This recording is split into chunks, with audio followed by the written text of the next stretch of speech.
Taste the Daily. AIADMK பொதுச் செயலாளர் Edappadi K Palaniswami செய்தியாளர்களை சந்தித்து வருகிறார். அதன் நேரடி காட்சியை காணலாம்.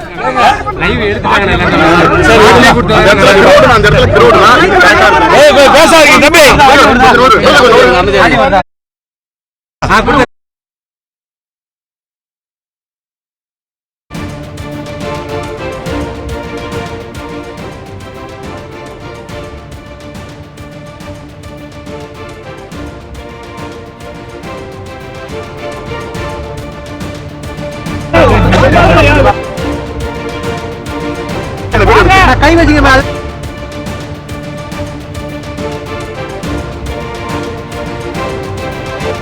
பத்திரிகை நண்பர்களுக்கும் வணக்கம். வணக்கம்.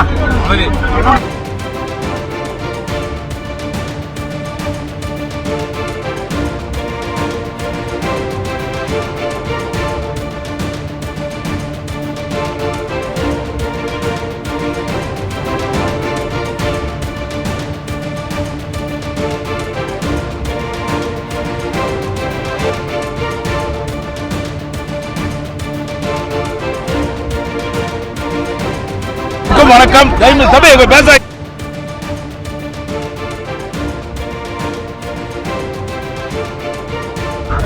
கடந்த ஒரு 5 தினங்களாக இந்திய வானிலை ஆய்வு மையம் அறிவித்தன்படி இன்றைக்கு பெஞ்சல் புயலால் தமிழகத்தில் பல்வேறு மாவட்டங்களில் கனமழை பொழிந்து கொண்டிருக்கின்றது. அந்த புயலின் தாக்கத்தின் அடிப்படையிலே கிருஷ்ணகிரி மாவட்டம் ஊத்தங்கரையில் நேற்றைய தினம் மட்டும் நேற்று இரவு தினம் பெய்த மழை சுமார் 51 சென்டிமீட்டர் மழை என்று ஊடக செய்தி, பத்திரிகை செய்தி, வானிலை நிலையம் அறிவிப்பு. இன்றைக்கு இந்த கனமழையால் ஊத்தங்கரை தாலுகா, போச்சம்பள்ளி 2 தாலுகாக்களிலும் இந்த கனமழையால் கடுமையாக மக்கள் பாதிக்கப்பட்டிருக்கிறாங்க. இந்த ஊத்தங்கரை நகரத்திற்கு ஒட்டிய ஏரியில அந்த மழைநீர் வெள்ளத்தால் உபரி நீர் வெளியேறி இந்த சாலை ஓரமாக பேருந்து நிலையத்திற்கு அருகாமையில் நிற்கப்பட்டிருந்த வாகனங்கள் இன்றைக்கு இந்த பள்ளத்தில் அடித்து செல்லப்பட்டு அந்த காட்சி இப்ப தொலைக்காட்சியின் வாயிலாக நீங்கள் பார்த்துக் கொண்டிருக்கின்றீர்கள். அவை இன்றைக்கு சுமார் 50 வாகனங்கள் இந்த மழை வெள்ளத்தால் இன்றைக்கு சாலையிலிருந்து பள்ளத்தில் விழுந்து கிடக்கின்றன. அது மட்டுமல்ல, இந்த 50 வாகனங்களும் இன்றைக்கு சீர் செய்ய வேண்டும் என்று சொன்னால் அதிக செலவாகும். இதையெல்லாம் சாதாரண ஓட்டுநர்கள் இந்த வாகனத்தை பயன்படுத்தி இந்த ஆமணி வேன்களை இன்றைக்கு வேன்களெல்லாம் இன்றைக்கு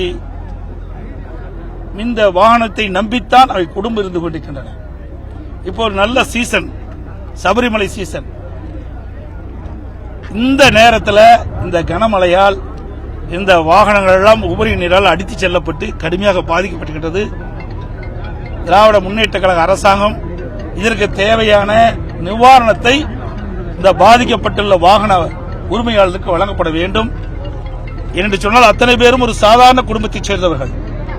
அதிக முதலீடு செஞ்சு இன்றைக்கு இந்த வாகனத்தை பயன்படுத்திக் கொண்டிருக்கின்றார்கள். இந்த வாகனத்தில் இருக்கிற வாடகையின் மூலமாக அந்த குடும்பத்தை நடத்தி கொண்டிருக்கின்ற அடித்தட்டில் வாழ்கின்ற அவர்கள் இந்த கனமழையினால் வாகனங்கள் இன்றைக்கு அடித்துச் செல்லப்பட்டு கடும் சேதத்திற்கு ஆளாயிருக்கிறார்கள். ஆகவே இந்த அரசு உடனடியாக இந்த வாகனத்தினுடைய சேதத்தை மதிப்பிட்டு அவர்களுக்கு தேவையான உதவிகளை செயல்படுத்த வேண்டும் என்று இந்த நேரத்தில் கேட்டு, அதோடு இந்த நகரத்தில் ஊத்தங்கரை நகரத்தின் ஓரப்பகுதியிலே, அதாவது ஏரிக்கு ஒட்டிய ஓரப்பகுதியில் சுமார் 55 வீடுகள் நீரில் இன்றைக்கு மூழ்கி இருக்கின்றன. அந்த பாதிக்கப்பட்ட அந்த வீட்டு உரிமையாளர்களுக்கும் இந்த அரசு தேவையான நிவாரணத்தை வழங்கப்பட வேண்டும். அதோடு இனி எதிர்வருகின்ற காலத்தில் அந்த ஊத்தங்கரை நகர ஓரப்பகுதியில், அதாவது ஏரியினுடைய ஓரப்பகுதியில் வசிக்கின்ற, கரையோர பகுதியில் வசிக்கின்ற அந்த மக்களுக்கு பாதுகாப்பான இடவசதி செய்து கொடுக்கப்பட வேண்டும் என்று அந்த மக்கள் கோரிக்கை வைத்திருக்கின்றார்கள்.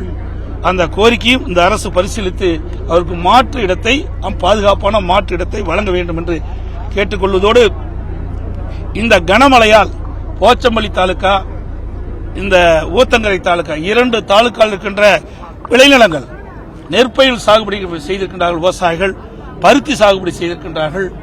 இப்படி இந்த சாகுபடி செய்த பயிர்கள் எல்லாம் கனமழை வெள்ளத்தால் கடுமையாக பாதிக்கப்பட்டிருக்கின்றது, சேதமடைந்திருக்கின்றது.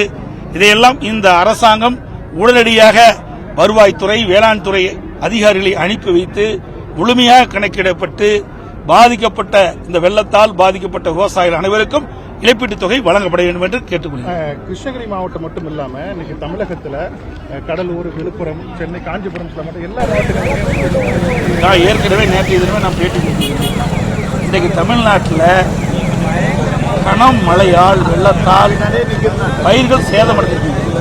அப்படி பாதிக்கப்பட்ட விவசாயிகள் அனைவரையும் முழுமையாக கணக்கெடுக்கப்பட்டு அவருக்கு தேவையான நிவாரண உதவி வழங்க வேண்டும் என்று நேற்றைய தினமே ஊடகத்தின் வாயிலாக, பத்திரிகையின் வாயிலாக தெரிவித்திருக்கிறேன். அதையும் இந்த அரசு செயல்படுத்த வேண்டும். அதோடு நேற்றைய தினம் முதலமைச்சர் அவருடைய எக்ஸ் வலைதளத்தில் ஒரு செய்தி வெளியிட்டிருக்கிறார். அதில் சென்னை மக்கள் தூக்கம் தொலைத்த இரவுகள் அதிமுக ஆட்சியில் சொல்லியிருக்கிறார். சென்னை மக்கள் தூக்கம் தொலைத்த இரவுகள் அதிமுக ஆட்சியில் இந்த ஸ்டாலின் சொல்லியிருக்கிறார். அவர் நேற்று சொன்ன இந்த நேரத்திலேயே இந்த திரு ஸ்டாலின் தலைமையில் இருக்கிற அரசாங்கம் சரியான முறையிலே நடவடிக்கை எடுக்காத காரணத்தினாலே விழுப்புரம் நகரத்தில் இருக்கின்ற மக்கள் நேற்றைய தினம் இரவு முழுவதும் தூங்காமல் தொலைத்த அரசாங்கம் திமுக அரசாங்கம்.